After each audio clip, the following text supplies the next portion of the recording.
స్తోత్రాలు కూడా యేసయ్య నామములో మీ అందరికీ హృదయపూర్వకమైన వందనాలు, శుభములు. దేవుని స్తోత్రం కలుగునుగాక. మంద తగ్గినట్టుంది. ఎండ తీవ్రతకి మంద తగ్గేది. ఏ మంద?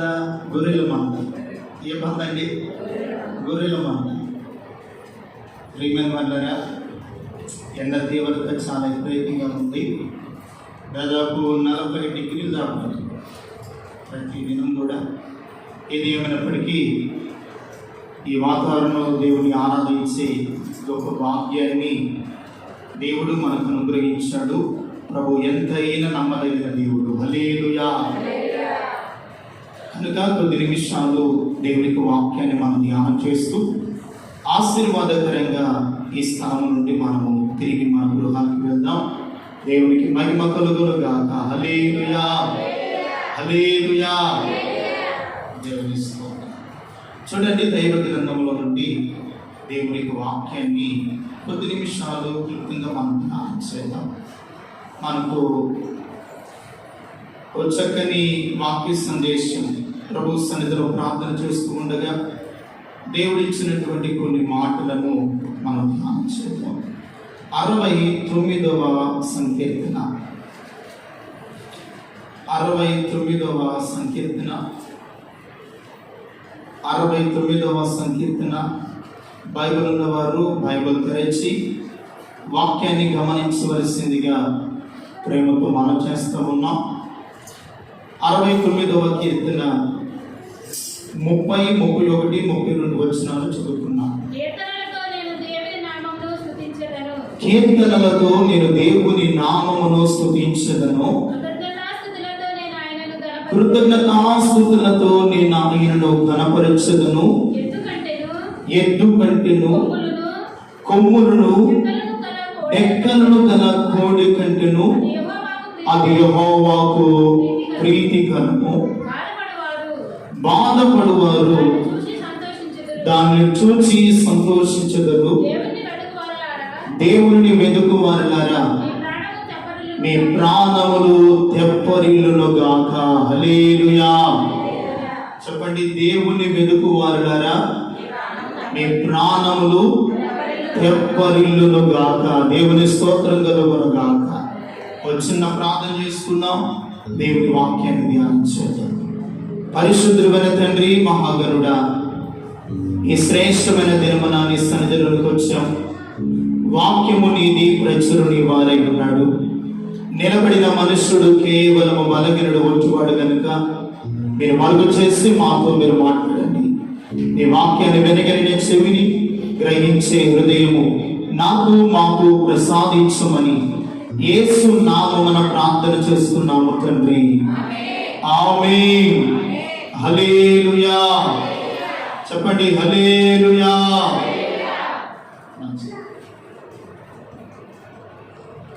మనం చదువుకున్నటువంటి లేఖన భాగంలో 3 విషయాలు మనం ధ్యానం చేసాం.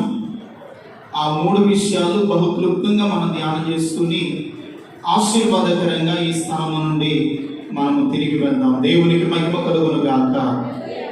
ఈ 59వ కీర్తన 30వ వచనములో కీర్తనలతో నేను దేవుని నామమును స్తుతించెదను, కృతజ్ఞతాస్తుతులతో నేను ఆయనను ఘనపరచెదను.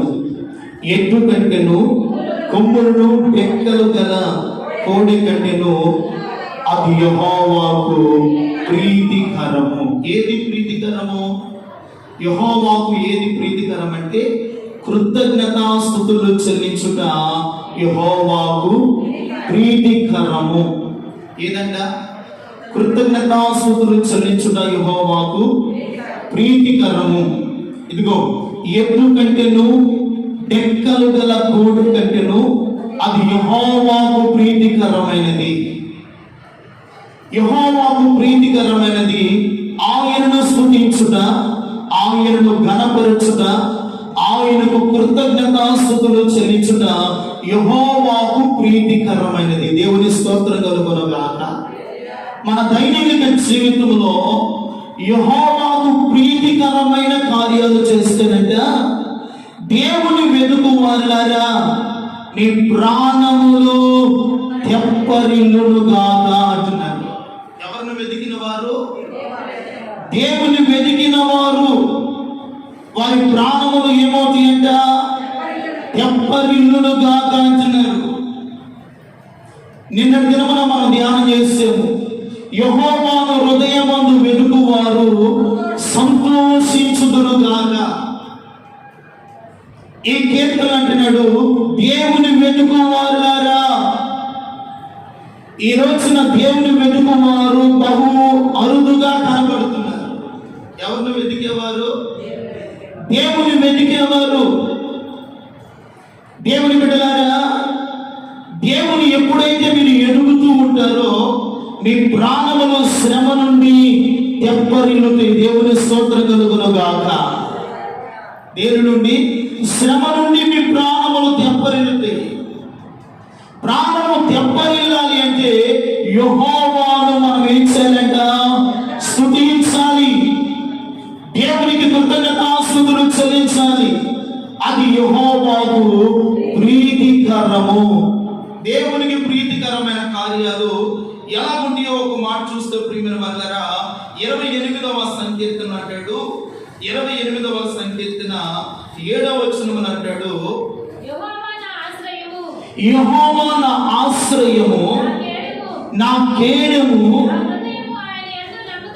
నా హృదయము ఆయన యందు నమ్మిక ఉంచెను గనుక నాకు సహాయము కలిగెను. కావున ఇదిగో ఈ మాట చాలా జాగ్రత్తగా వినాలి. కావున నా హృదయము ప్రకాశించుచున్నది, కీర్తనతో నేను ఆయనను స్తుతించుచున్నాను. చాలండి.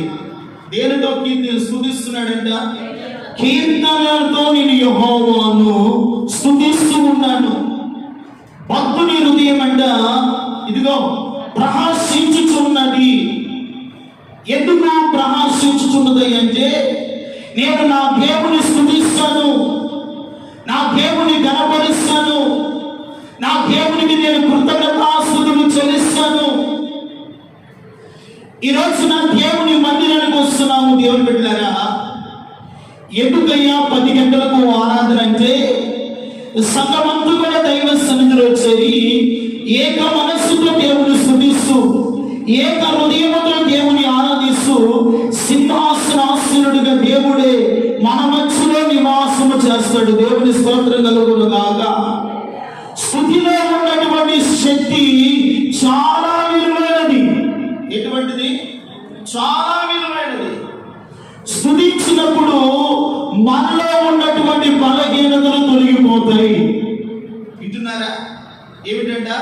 దేవుని స్తుతించినప్పుడు మనలో ఉన్నటువంటి బలహీనతలు తొలగిపోతాయి.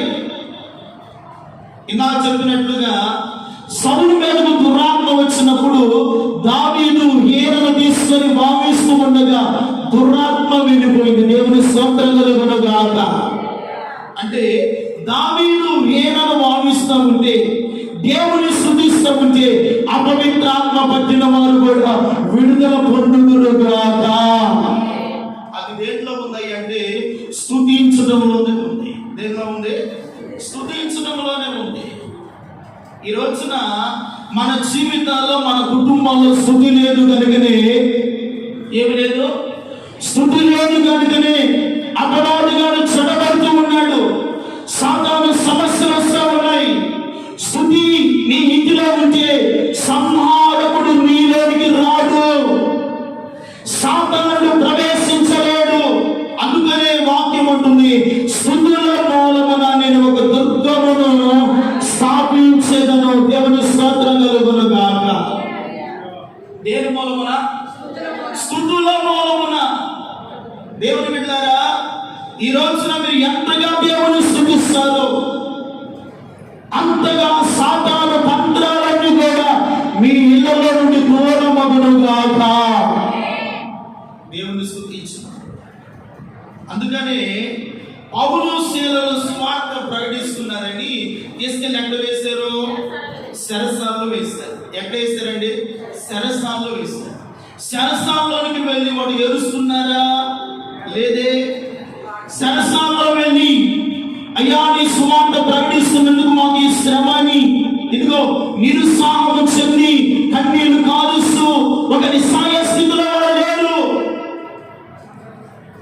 సరసాల్లోనికి వెళ్ళిన వారు చేస్తున్న పని ఏంటంటే ప్రార్థన చేస్తూ ఉన్నారు, కీర్తనలు పాడుతూ ఉన్నారు. దేవుని స్తోత్రం కలుగును గాక. ఏం చేస్తున్నారంట? ప్రార్థన చేస్తూ ఉన్నారు, కీర్తనలు పాడుతూ ఉన్నారు. నీ ఇంటిలో ఏదైనా సమస్య వస్తే నువ్వు చేయవలసిన పని ఏంటో తెలుసా? ఎవరెవరి దగ్గరకు వెళ్ళనక్కర్లేదు. చివరిగా సేవకులు కూడా ఫోన్ చేయక్కర్లేదు. నువ్వు చేయవలసిన పని ఏంటో తెలుసా? ఇదిగో నీ ఇంటిలోనికి వెళ్ళి తలుపు వేసుకొని ప్రార్థన చేసి కీర్తన పాడి దేవుని ఆరాధించు. నిశ్చయముగా ప్రతి శోధన నా దేవుడు తొలగించునుగాక. ఈ రోజున మనము వచ్చిన శోధన బట్టి భయపడుతున్నాం, వచ్చిన సమస్యలు బట్టి భయపడుతున్నాం. కారణం ఏంటంటే ఇదిగో మన జీవితంలో స్తుతించే అనుభవాలు లేవు. దావీదంటాడు, కృతజ్ఞతాస్తుతులతో నేను యెహోవాను ఘనపరచెదను అంటున్నాడు. దేవుని సన్నిధికి ఎందుకు రావాలి అంటే దేవుని స్తుతించడానికి, దేవుని ఘనపరచడానికి, దేవుని ఆశ్చర్య కార్యాలను బట్టి అయ్యా ఈ వారమంతా నన్ను, నా కుటుంబాన్ని, నా బిడ్డలను సజీవ లెక్కలో ఉంచి ఈ రోజు వరకు మమ్మల్ని కాపాడేవని దేవుని సన్నిధిలోకి వచ్చి దేవుని చేయాలంట స్తుతించాలి. దేవునికి కృతజ్ఞతాస్తుతులు చెల్లించాలి, దేవుని ఘనపరచాలి. నీ ద్వారా ఎప్పుడైతే దేవుడు ఘనపరుస్తాడో ఇదిగో స్తుతించడం ద్వారా ఉన్నటువంటి శక్తి ద్వారా ఈ సమస్యలన్నీ దేవుడు తీసివేస్తాడు. అందుకని అంటాడు చూడండి 34వ కీర్తనలో కూడా అంటాడు, 3వ వచనంలో అంటాడు, నాతో కూడా కూడి యెహోవాను ఘనపరచుడి, మనము ఏకముగా కూడి యెహోవా నామమును ఘనపరచుడి. యెహోవా నామమును అప్పుడు ఏం చేయదుము? గొప్ప చేయదుము. దేవునికి స్తోత్రం కలుగును గాక. దావీదు అంటున్నాడు, ఇదిగో నేను మాత్రమే కాదు, నేనును, నా ఇంటి వారును, నా పని వారును, నా స్నేహితులను, ఇదిగో మనమందరము ఏకముగా కూడి యెహోవా నామమును ఏం చేయాలంట?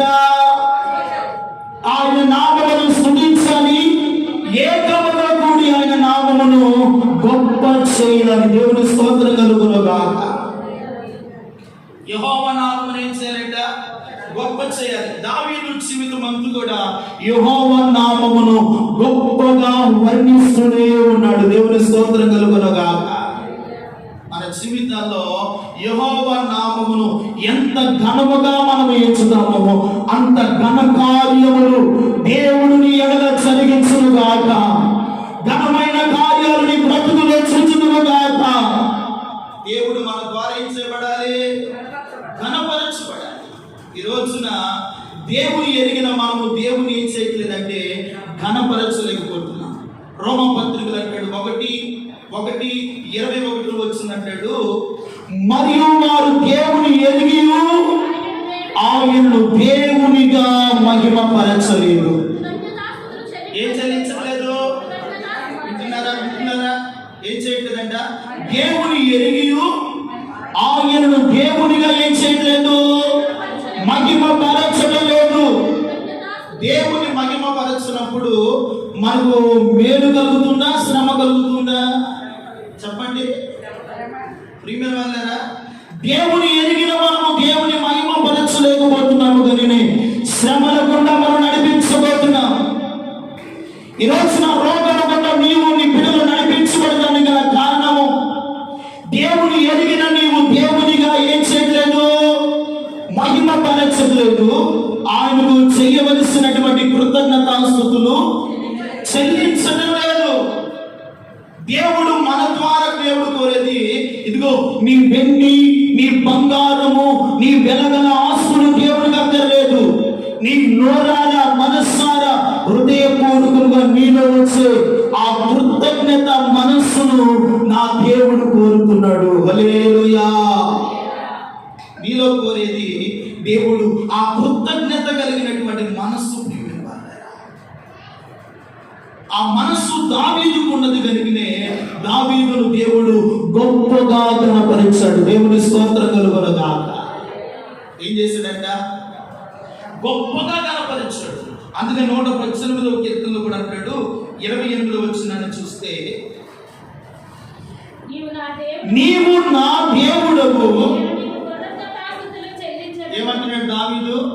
నీవు నా దేవుడవు, నేను నీకు కృతజ్ఞతాస్తుతులు చెల్లించదను. నీవు నా దేవుడవు, నిన్ను ఘనపరచెదను అంటున్నాడు.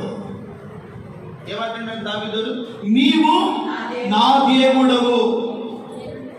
మీరు చెప్పండి, నేను ఆరాధిస్తున్న నా దేవుడు నా ప్రభువు. చెప్పండి, నేను ఆరాధిస్తున్న నా దేవుడు నా ప్రభువు, నేను సదాకాలము ఆయనను ఘనపరచుదును. చెప్పండి, సదాకాలము నేను ఆయన నామమును ఘనపరచుదును. దావీదు ఆయనను దేవుడుగా కలిగి ఉన్నాడు కనుకనే అన్నిసార్లు దేవుడి గురించి చెప్పాడు, నీవు నా దేవుడు అయ్యా, నిన్ను ఘనపరుస్తా. నీవు నా దేవుడవు, నేను నీకు కృతజ్ఞతాస్తుతులు చెల్లిస్తా. ఇక్కడ అంటున్నాడు, ఇదిగో ఎత్తు కంటెను, డెక్కలు గల కోడె కంటెను యెహోవాకు ప్రీతికరమైనది ఏమిటో తెలుసా? ఆయనను స్తుతించడమే యెహోవాకు ప్రీతికరము. దేవుని స్తోత్రం కలుగునుగాక. ఏదంట? ఆయన స్తుతించడమే యెహోవాకు ప్రీతికరము. దేవునికి ప్రీతికరమైన కార్యాలు మనము చేస్తున్నప్పుడు ఇదిగో స్తుతిని, పరిస్థితులను, స్తుతిని, గతిని, స్తుతిని, స్థితిగతులను మార్చగలుగుతుంది. స్తుతించడం ద్వారా దేవుడు గొప్ప ఆశీర్వాదము నీ ఇంటిలోకి తీసుకొని వస్తాడు. దేవుని స్తోత్రం కలుగునుగాక. దావీదు దేవుని స్తుతించడాన్ని బట్టి దావీదు ఇంటిలోనికి దేవునికి ఆశీర్వాదం వచ్చింది. దేవుని స్తోత్రం కలుగునుగాక. ఎవరి ఇంట్లోనికి? దావీదు ఇంట్లోనికి దేవునికి ఆశీర్వాదం వచ్చింది.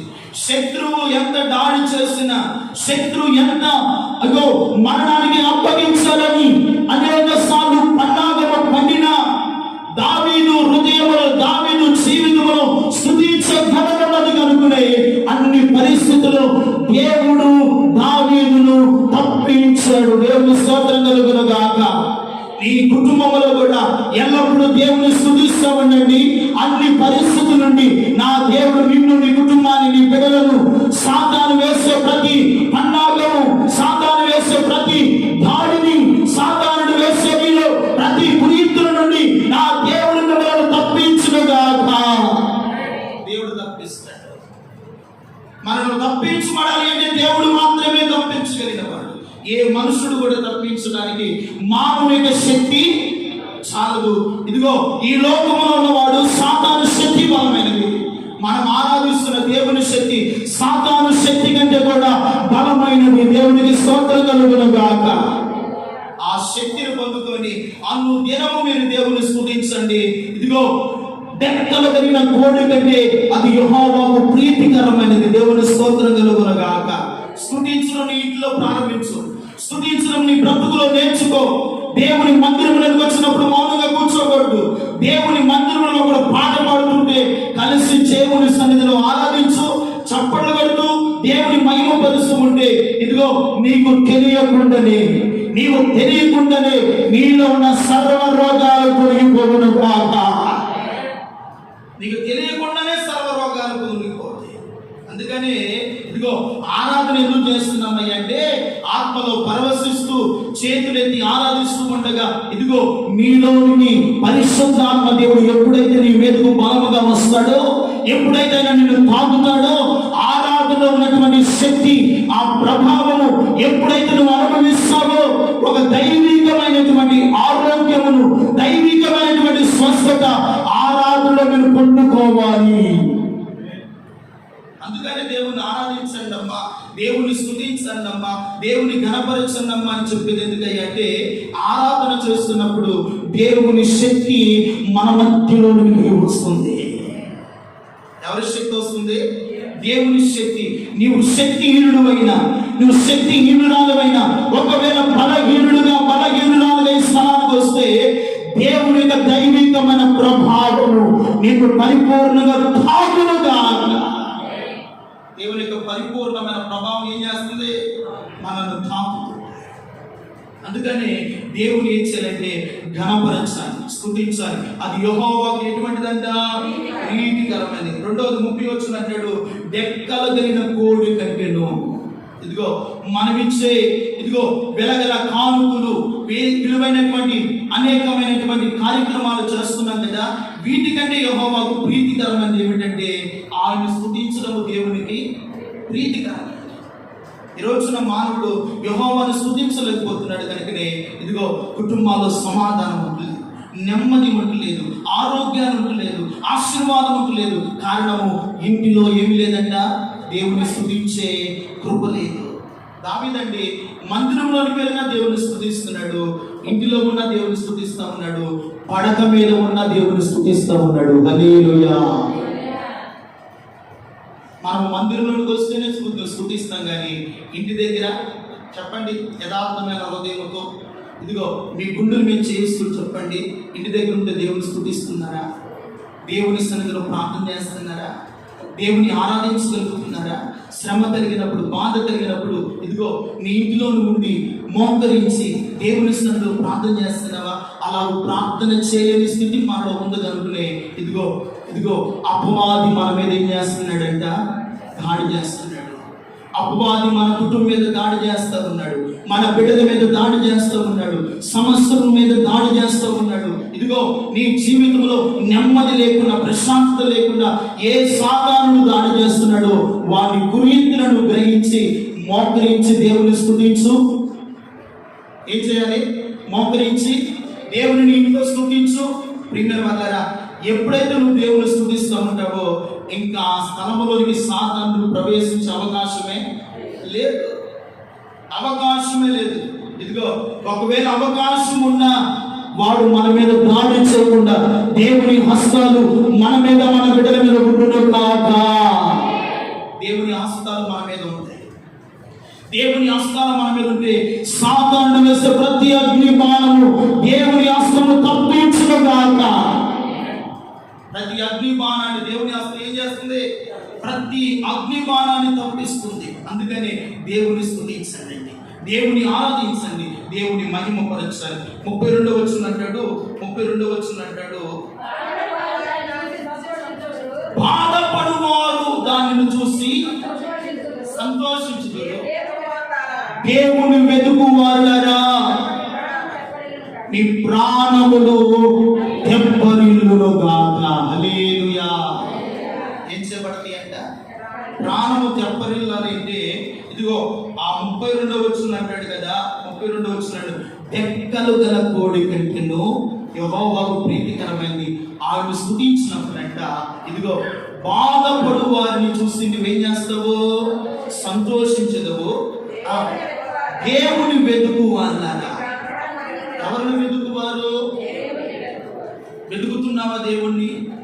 ప్రియమైన వాళ్ళారా, మన ఇంట్లో ఏదైనా ఒక్క 100 రూపాయల నోటు కానీ కనబడలేదనుకో, ఏమిటి? వేల డబ్బులు కాదండి, 100 రూపాయలు రాత్రి పెట్టావు, దిండి కింద పెట్టావు అనుకోండి, ఉదయాన్నే నీ తెలుగున్న మహానుభావుడు తీసుకొని వెళ్ళాడు. ఎవరైనా నీ యజమానుడే నీకు తెలియకుండానే తీసుకుని వెళ్ళాడు. దానికోసం ఆ బెడ్ మీద ఉన్నటువంటి దుప్పట్లు, దిండ్లు మొత్తం తీసి ఏం చేస్తావు? కేవలం 100 రూపాయల నోటు. దేవుని సన్నిధిలో మీరు ఎదిగితేనంట ఆశీర్వాదం కొరకు ఎప్పుడైనా ఎదుగుగలుగుతున్నావా? దేవుని సమాధానం నా ఇంట్లో ఉండాలని దేవుని సన్నిధిలో వెదగలుగుతున్నావా? దేవుని కృప నా మీద, నా బిడ్డల మీద ఉండాలని దేవుని సన్నిధిలో వెదగలుగుతున్నావా? ప్రియమైన వాళ్ళారా, ఈ రోజున వెదగలేకపోతున్నాం కనుకనే మన ప్రాణములు ఏం చేయబడట్లేదు? తప్పలేదు. నిరుత్సాహంలోనే ఉంటున్నావు, శ్రమలోనే ఉంటున్నావు, అదే బాధలోనే ఉంటున్నావు. ఈ రోజున దేవుని వెతుకువారా, మీ ప్రాణమును నా దేవుడు తెప్పరిల్ల చేయునుగాక.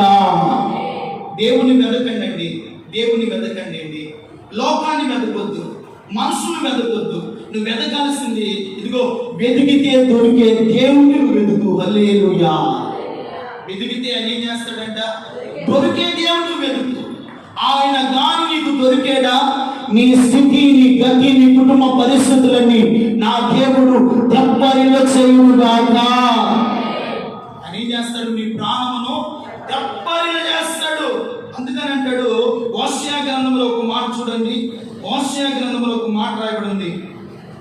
14వ అధ్యాయం 2వ వచనం అంటాడు, మాటలు సిద్ధపరచుకొని యెహోవా యొద్దకు తిరుగుడి. మీరు ఆయనతో చెప్పవలసింది ఏమనగా, మా పాపములన్నిటినీ పరిహరింపుము. ఎంతకు బదులుగా మేము మా పెదవులను అర్పించుచున్నాము. దేవుని స్తోత్రం కలుగునుగాక. దేనికి బదులుగా అంట? ఎట్లకు బదులుగా మా పెదవులను నీకు అర్పించుచున్నాము అంటున్నాడు. పెదవులు ఏమిటంట? మా పెదవులను నీకు అర్పించుచున్నాము. పెదవులు అనగా దేవుడిచ్చిన నోటి ద్వారా, దేవుడిచ్చిన పెదవుల ద్వారా దేవుని ఎప్పుడైతే మనం స్తుతిస్తామో అది ఎక్కడైన కోడికటి యెహోవాకు ప్రీతికరమైనది. మా పెదవులను నీకు ఎప్పుడైతే అర్పించుతున్నామో, ఇదిగో మా ప్రాణములు, మా శరీరము, మా ఆత్మ ఏ శ్రమ చేత మీరు నలిగిపోతున్నామో, ఏ కన్నీళ్ళ వచ్చి మీరు బాధపడుతున్నామో, ఏ ఇరుకు ఇబ్బందుల చేత కష్టము చేత కుమిలిపోతున్నామో, ఇదిగో నీ పెదవులను ఆయనకు అప్పగిస్తేనంట నీ ప్రాణములు దైవ సన్నిధిలో తెప్పరిల్ల చేయబడునుగాక. నీ ప్రాణములు ఏమవుతాయంట? ఈ పెదవులతో దేవుని చేయాలి, వెతకాలి. పెదవులతో దేవుని చేయాలి. దేవుడు మన పాపములను ఆల్రెడీ ఆయన రక్తము చేత పరిహరించాడు. దేవుని స్తోత్రం కలుగునుగాక. ఇప్పుడు మన పెదవులు ఆయనకు అర్పగించాలి. దేవుని స్తోత్రం కలుగునుగాక. దేవుడిచ్చిన పెదవులు, దేవుడిచ్చిన నోరు, దేవుడిచ్చిన స్వరముతో దేవుని ఎంతగా స్తుతిస్తామో, ఎంతగా దేవుని వెతుకుతామో, ఎంతగా దేవుని సన్నిధిలో ప్రార్థన చేస్తామో, నిశ్చయముగా దైవ సన్నిధిలో ఉన్న దేవుని బిడ్డ, మీ ప్రాణములు, మీ బిడ్డల ప్రాణములు ఏ పరిస్థితిలో ఉన్నా నా దేవుడే తెప్పరిల్ల చేయునుగాక. ఏ పరిస్థితిలో ఉన్నా ప్రాణం ఏమవుతుంది? తెప్పరిల్లుతుంది. అందుకని 22వ కీర్తన 26వ వచనం అంటాడు, ఒక్క మాట చదువుకొని ముగిద్దాం. 22వ కీర్తన 26వ వచనం, దీనులు భోజనము చేసి తృప్తి నొందెదరు. ఇక్కడ మరలా ఏమొచ్చింది? యెహోవాను వెతుకువారు ఆయన స్తుతించెదరు. మీ హృదయములు తెప్పరిల్లి నిత్యము మీరు, చెప్పండి, మీరు నిత్యము మీరు బ్రతుకుదురుగాక. ఏమంటున్నాడు? నిత్యము మీరు బ్రతుకుదురు. ఏమంటున్నాడు? ఇదిగో, దీనులు భోజనము చేసి తృప్తి నొందెదరు, యెహోవాను వెతుకువారు. ఇక్కడ కూడా అంటాడు, యెహోవాను వెతుకువారు ఆయన ఏం చేస్తాడంట? స్తుతిస్తారు.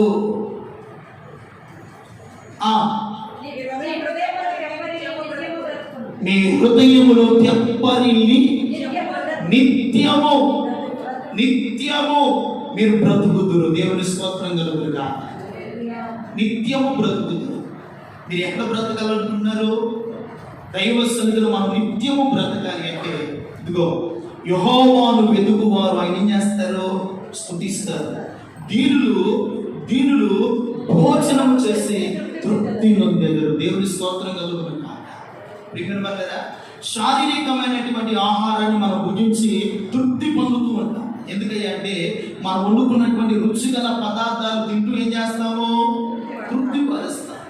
అంత మాత్రమే కాదు, మన ప్రాణమును, శరీరమును, ఆత్మను తృప్తి పరచగలిగినది జీవము కలిగిన దేవుని వాక్యము మీలో ఉంటే నిత్యము మీ ప్రాణములు తెప్పనిల్లి మీలో ఉన్న ప్రాణ ఆత్మ కీడు మూలుగులను నా దేవుడే పాపరచునుగాక.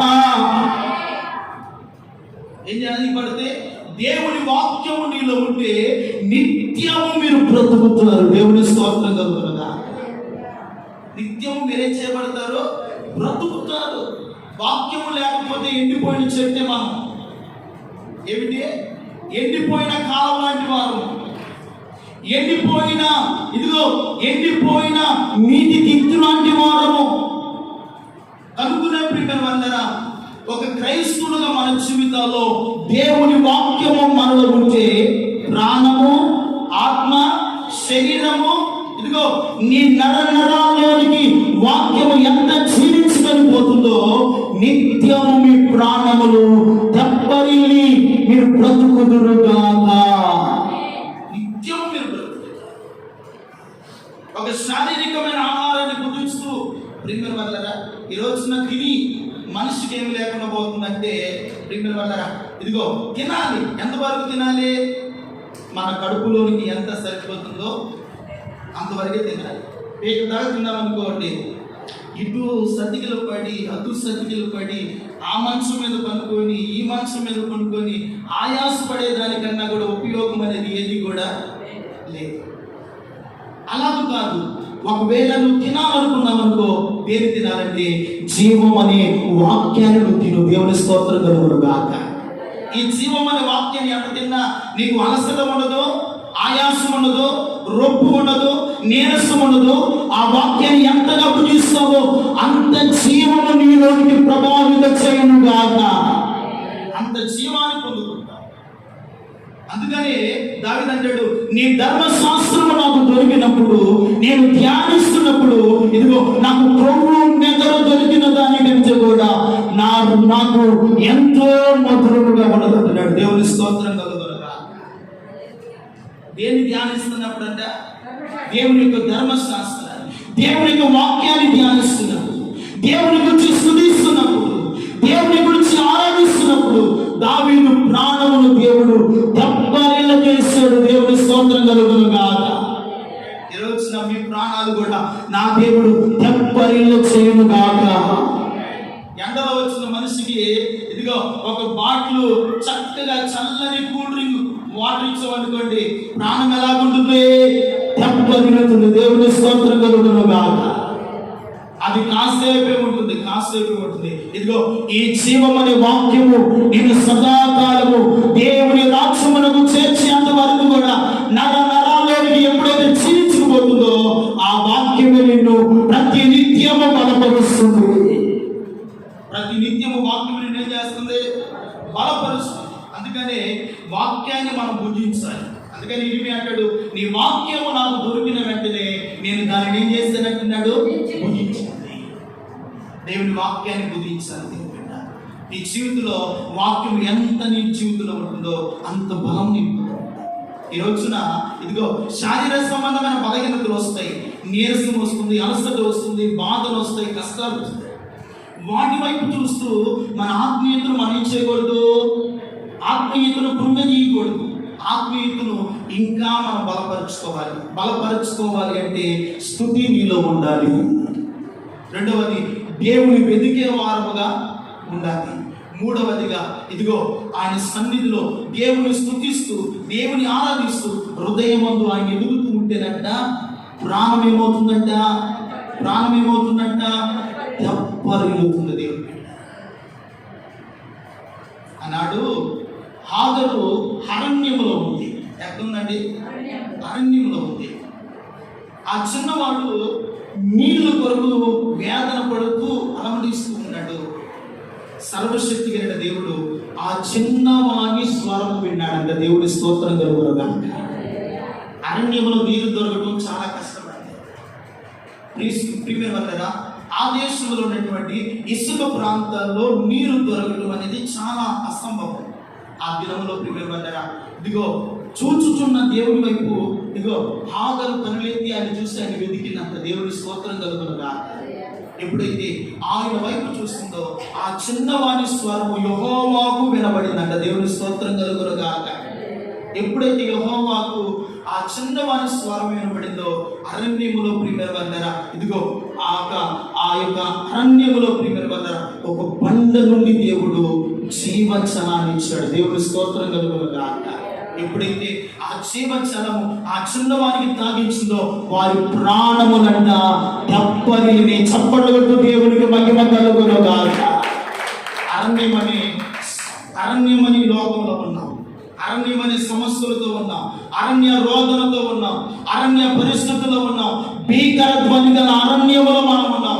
ఇదిగో ప్రాణానికి తెప్పరిల్లే అనుభవాలు లేకపోతే వాక్యాన్ని నువ్వు చదువు, దేవుని స్తుతించు, దేవుని వెతికే వారిగా ఉంటే అరణ్యంలో నీటి బొక్కను కలుగు చేసిన దేవుడు నీ హృదయం అనే ఓటలో నీటి ఓట ఎప్పుడైతే ఉబ్బుగుచ్చు ఉంటుందో, ప్రార్థన ఎప్పుడైతే ఉబ్బుగుచ్చు ఉంటుందో, ఆత్మ నిపుణులు ఎప్పుడైతే ఉబ్బుగుచ్చు ఉంటుందో నీ ప్రాణములు నిశ్చయముగా దేవుని సన్నిధిలో దెబ్బలు చేయబడినగాక, బలపరచబడినగాక, జీవముతో నింపబడినగాక, దేవుని శక్తి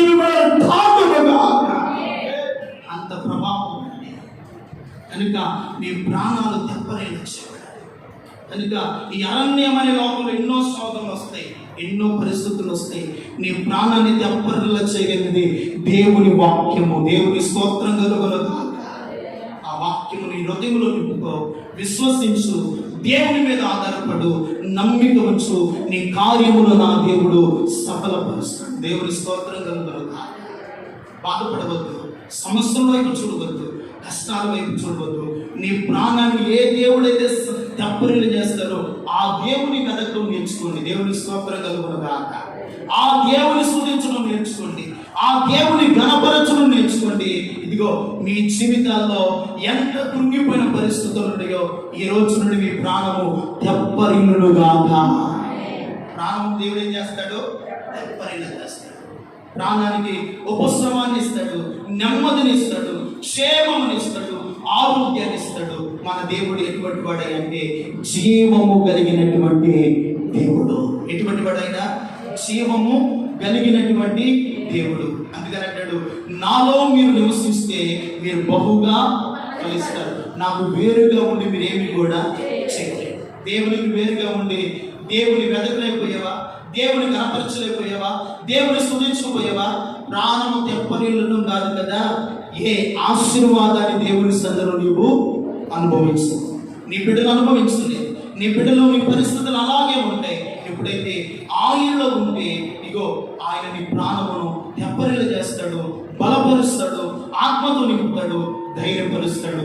అట్టి కృపా పరిశుద్ధ ఆత్మదేవుడు ఈ మధ్యాహ్న సమయంలో మీ ప్రాణములను నా దేవుడు తెప్పరిల్ల చేసి ఆశీర్వాదకరంగా నడిపించును గాక. తరలవచ్చండి, ప్రార్థన చేసుకుంటాం. తరలవచ్చండి, ప్రార్థన చేద్దాం. దేవుడి బిడ్డ ఈ మధ్యాహ్న సమయంలో దేవుని వాక్యాన్ని విన్నాం కదా.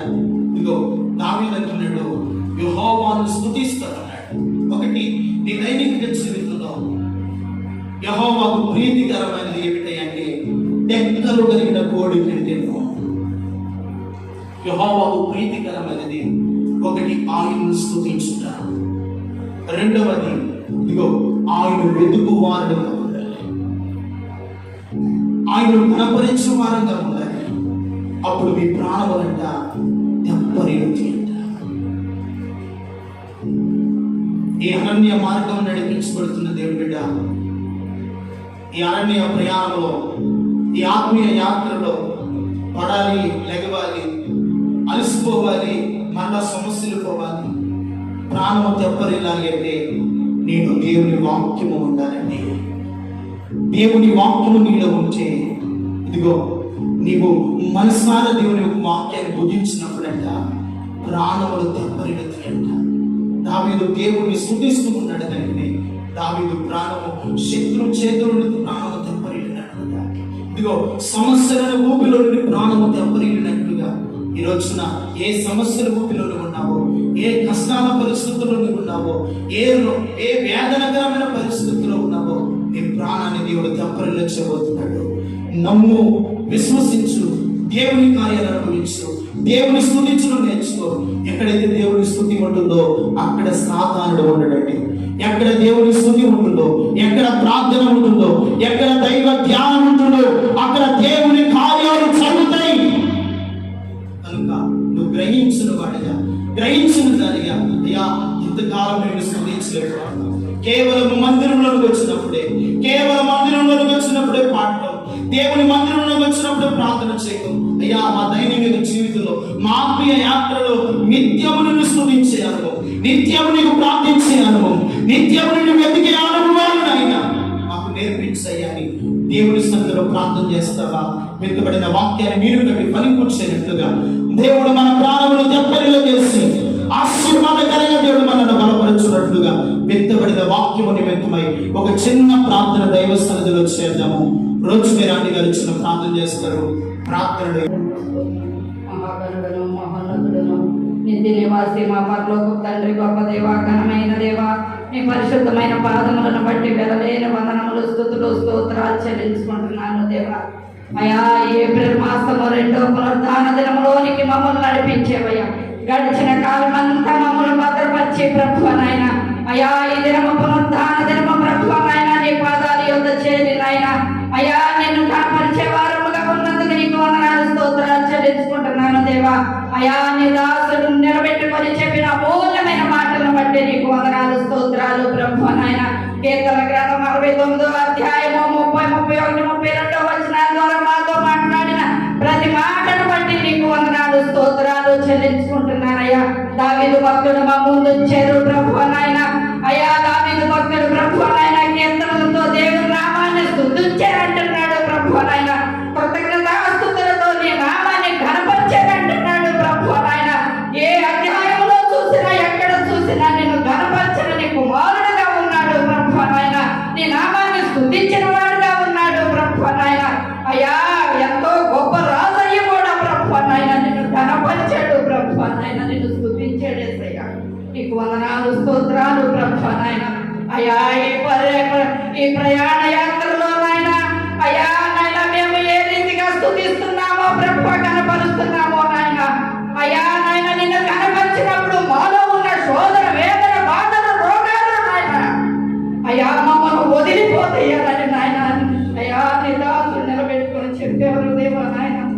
అట్టి వారుగా ఎల్లప్పుడూ నాయన నిన్ను స్తుతించి కనపరిచే వారముగా మేము ఉండడానికి సహాయం దయచేయమని అడుగుతున్నానయ్యా. దేవుని వెతకు వారులారా మీ ప్రాణము తృప్తి పొందాలంటే నాయన కృతజ్ఞతాస్తుతులతోటి నాయన నీ సన్నిధిలోనేమి నాయన మా గృహాలేనేమి అయ్యా లేచినప్పుడు నాయన, నడుచున్నప్పుడు నాయన, నిన్ను స్తుతించుకున్నప్పుడు నాయన మా ప్రాణాలు దెబ్బలని ప్రభువా నాయన.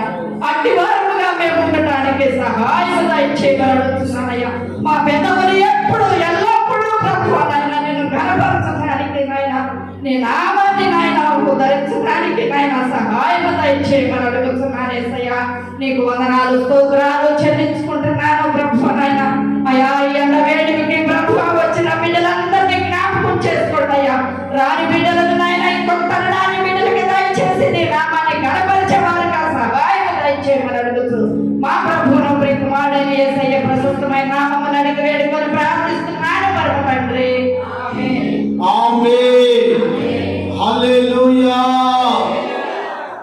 దేవునికి హృదయపూర్వకమైన కానుకలు సమర్పిస్తుండగా రమక్క గారు పాట పాడతారు. కానుకలు సమర్పించారు.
ప్రియమైన వాళ్ళారా, అది గమనించండి. ప్రత్యేకముగా రేపు బుధవారమున సహోదరులు భాస్కరు సరిత వారి కుటుంబం తరపున మందిరంలోని ప్రత్యేకమైన ప్రార్థన కూడా ఉంటుంది. ఎప్పుడు బుధవారం రాత్రి 7 గంటలకు 8:30 ముగించబడుతుంది. అందరూ సిద్ధపడి రావాల్సిందిగా ప్రేమతో మనం చేస్తూ ఉన్నాం. మరి శుక్రవారం స్త్రీల గుడి జరుగుతుంది. స్త్రీలైన వారు, ఖాళీ ఉన్నవారు తప్పనిసరిగా ఆ స్త్రీల గుడిలో పాల్గొనవలసిందిగా ప్రేమతో మనం చేస్తూ ఉన్నాం. మరి శనివారం విజ్ఞాపన, మరి ఆదివారం ఆరాధన. ఇంకా మీరు పెందల కాడ వస్తే పెందల కాడిని ఎండాకాలం కనుక పెందల కాడిని ఆరాధన కార్యక్రమాలు మనం ముగించుకోవచ్చు. ప్రభు చిత్తమైంది రాత్రి సువార్త కూడిక. ఈ రాత్రి గారు శరణమ్మ గృహం దగ్గర సాయంత్రం 7 గంటల నుండి 8:30 వరకు 1 గంటన్నర మాత్రమే. అక్కడ ఎక్కువగా పాటలు పాడే అవకాశాలు లేవు. ఒక దేవుని యొక్క వాక్యాన్ని కొద్ది నిమిషాలు ధ్యానం చేద్దాం. కనుక మీరందరూ కూడా పాల్గొనాలి. ఏం చేయాలి? పాల్గొంటారా? అమ్మ 6:30 వస్తే నడవండి. కొద్ది దేవుని కొరకు ప్రయాసపడితే దేవుడు శక్తిని ఇస్తాడు. ఇంట్లో కూర్చున్నామనుకో ఉపయోగం.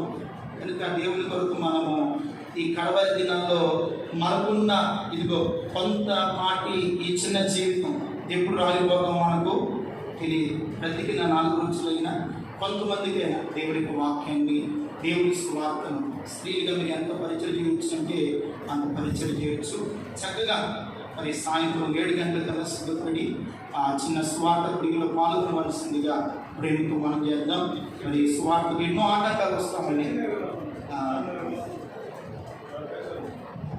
కనుక ప్రియమైన వాళ్ళ సువార్తకు ఎన్నో ఆటంకాలు ఉన్నాయి. అయినప్పటికీ ఆటంకాల సమయంలో కూడా దేవుడు మన పక్షంలో ఉంటాడు. దేవుని స్తోత్రంగా కూడా. ఎందుకంటే ప్రార్థన చేస్తూ ఉన్నాం. దేవుడు తన కార్యాలు ప్రార్థించడం మన వంతు, ఆయన పని జరిగించడం దేవుని వంతు. కనుక సాయంత్రం అందరూ కూడా ఆ సువార్త గుడిలో పాల్గొనవలసిందిగా ప్రేమతో మనం చేస్తున్నాం. రేచిన పెడతాం ఆశీర్వాదంతో మనం ముగించుకున్నాం. అందరూ కూడా 6:30 కల్లా మందిరం దగ్గరికి వచ్చినట్లయితే అందరూ కలిసి సహోదరులు అందరూ కూడా 1 గంటన్నర మాత్రమే కనుక అందరూ ఆ సువార్త గుడిలో పాల్గొనవలసిందిగా ప్రేమతో మనం చేస్తూ ఉన్నాం. ప్రార్థన చేసుకున్నాం. ఆశీర్వాదముతో తిరిగి వెళ్దాం. మహాపరిశుద్ధుడైన తండ్రి, సర్వాధికారి మహాగణుడు అని యేసయ్యా, నీ ఘనమైన నామమునకు వందనాలు, స్తోత్రాలు. ఈ దినమున నీ సన్నిధిలో కూడి వచ్చిన ప్రభువా, అయా చిన్న బిడ్డలనేమి, యవనస్తులనేమి ప్రభువా, సహోదరులను దీవించండి. అయా వృద్ధాపుల తల్లులు తండ్రులకు మంచి ఆరోగ్యాలు ఇవ్వండి. కుటుంబాల్లో క్షేమం ఇవ్వండి. అయ్యా నిత్యము నీ బిడ్డలు నిన్ను స్తుతించిన వారిగా, నిన్ను వెతికే వారిగా నైనా, నీ నామాన్ని కనపరిచినప్పుడే అయ్యా మా ప్రాణములు తెప్పరినది అని ప్రభువా ఈ లేఖనాలు సెలవిస్తుంది. నైనా ఏ కృంగుదలతో వచ్చారో, ఏ నిరుత్సాహంతో వచ్చారో అయ్యా వారి ప్రాణములను తెప్పరిల చేసినైనా మీ ఆశీర్వాదముతో నింపి నడిపించమని ప్రార్థిస్తున్నాను. కుటుంబాల్లో కావలసిన నెమ్మదినివ్వండి, క్షేమమునివ్వండి, ఆరోగ్యాన్నివ్వండి, ఆశీర్వాదమునివ్వండి. నైనా నీ మేలుతో నింపి నడిపించమని ప్రార్థిస్తున్నాము. సంఘ పెద్దలను, వారి కుటుంబాలను, బిడ్డలను దీవించండి, ఆశీర్వదించండి, బలపరచండి. నైనా మీ స్తోత్రాలు. ప్రత్యేకముగా పరిశుద్ధాత్మ తండ్రి, ఈ స్థలంలో చేరవచ్చిన బిడ్డలందరూ కూడా నైనా మీ హస్తపు నీడలో దాచి భద్రపరచండి. మరి చిన్న బిడ్డనైనా మరి నైనా ప్రభు చేతిని బాబును బట్టి ప్రార్థిస్తున్నాం. బిడ్డ హాస్పిటల్లో ఉన్నాడయ్యా, బాబుకు మంచి నెమ్మదినివ్వండి, ఆరోగ్యం ఇవ్వండి, స్వస్థతనివ్వండి. నైనా అయ్యా మీరిచ్చిన బిడ్డ ప్రభువా, ఆ బిడ్డ పట్ల నీ చిత్తం ఏమిటనైనా జరిగించి నీ సాక్షులుగా ప్రభువా అయ్యా అన్యులైనా వారిని మీ సాక్షులు ఏమనెత్తి నీ గొప్ప కార్యాలు చేయమని ప్రార్థిస్తున్నా. సహోదరి గౌతమికి కూడా మంచి ఆరోగ్యం దయచేయండి. రమణ గారికి మంచి ఆరోగ్యం దయచేయండి. ఈ స్థలంలోనైనా వృద్ధాప్య తల్లులు ప్రభువా నీరసం, షుగర్, బీపీలు చేతంగా మంది బాధపడుతున్నారు. స్వస్థత ఆరోగ్యాన్ని కలిగించండి. నైనా కుటుంబాలు నెమ్మదినివ్వండి, క్షేమమునివ్వండి. వారికి ఉన్న ఇరుకులు ఇబ్బందులు తీసుకెళ్ళి నైనా పరలోక సంబంధమైన దీవెన, కృప, ఆరోగ్యం, ఆశీర్వాదాలు దయచేయండి. మీరు నడిపించమని ప్రార్థిస్తున్నా. ఈ వారమంతుల్లో జరుగుతున్న పరిచయలు తోడుగా ఉండండి. ప్రభువా నీ చిత్తమైతే ఈ రాత్రినైనా మరి నైనా అన్ని చెడు మధ్య ప్రభువా ఈ గడవరి దినాల్లో నైనా కొంత స్వార్థ ప్రకటించాలని ప్రభువా మీరు ఇచ్చిన ఆలోచన బట్టి నీకు వందనాలు తండ్రి. మరి నీ చిత్తులనైనా ఆ స్వార్థ పుడిగిన మహిమకరంగా జరిగించండి. అనేక మంది బిడ్డలు పాల్గొనడానికి సహాయం చేయండి అయ్యా. అయ్యా నీ బిడ్డలు ప్రతి ఒక్కరు నీ పనిలో పాలిభాగస్తులు అవడానికి నీ కృప దయచేయండి అయ్యా. ఈ లోకంలో ఒక పాపి కొరకు మేము ప్రయాసపడితే పరలోకంలో గొప్పనైన స్థానాన్ని మీరు మాకు ఇస్తారనైనా అట్టి భాగ్యాన్ని మా బిడ్డలకు దయచేయండి. బిడ్డల వ్యక్తులుగా నీ సన్నిధిని తోడుగా ఉంచండి. పగలు ఎండ దెబ్బ తగలకుండా, రాత్రి బిడ్డల దెబ్బ తగలకుండా, వ్యాపారాలు, చేతి పనులు, చిన్న చిన్న ఉద్యోగాలు చేస్తున్న బిడ్డలు వారి కష్టాన్ని తన్ని వారి కలిగిన సమస్తాన్ని నైనా దీవించండి, ఆశీర్వదించండి అయ్యా. మరి 10th క్లాస్ రిజల్ట్స్ రావాలనైనా బిడ్డలకు మంచి చేయాన్ని మీరు అనుగ్రహించండి అయ్యా. చిన్న బిడ్డలు స్కూల్కి వెళ్ళి వెళ్ళొస్తుండగా మరి మార్గాల్లో ప్రయాణాల్లో మీరు తోడుగా ఉండి కాపాడి నడిపించండి. నీ పునరుద్ధారపు దీవెన చేత, ఆశీర్వాదం చేత, నీ మేలు చేతనైనా ప్రతి బిడ్డను నింపి నడిపించమని యేసు పరిశుద్ధ నామములో ప్రార్థించి వేడుకొనుచున్నాము తండ్రి. ఆమేన్. పరలోకమందున్న మా తండ్రి, నీ నామ పరిశుద్ధపరచబడును, నీ రాజ్యం వచ్చునుగాక, నీ చిత్త పరలోకమందు నెరవేర్చిన భూమి మీద నెరవేరుగాక. అనుదినాహాన్ని మాకు దయచేయండి. మళ్ళీ అపరాధులు చేసిన వారిని క్షమించగలిగిన మా అపరాధాలను క్షమించండి. శోధనలు దేగ దృష్టిని తప్పించి రాజ్యము, శక్తి, మహిమ నిరంతరము నీవే నామమున తండ్రి. ఆమేన్. తండ్రి అయిన దేవుని ప్రేమ, కుమారుడైన యేసయ్య కృప, పరిశుద్ధాత్మ దేవుని కన్వీన సహవాసము, సమాధానము సకల పరిశుద్ధులకు సార్వత్రిక సంఘములకు కుడివచ్చిన మనందరికీ సాయంత్రం జరుగుతున్న సువార్త కుడికును ఆయన కృప సదాకాలము తోడై ఉండి నడిపించును గాక. ఆమేన్, ఆమేన్, ఆమేన్. హల్లెలూయా, హల్లెలూయా, హల్లెలూయా. రాజుల రాజుకే, ప్రభుల ప్రభువుకే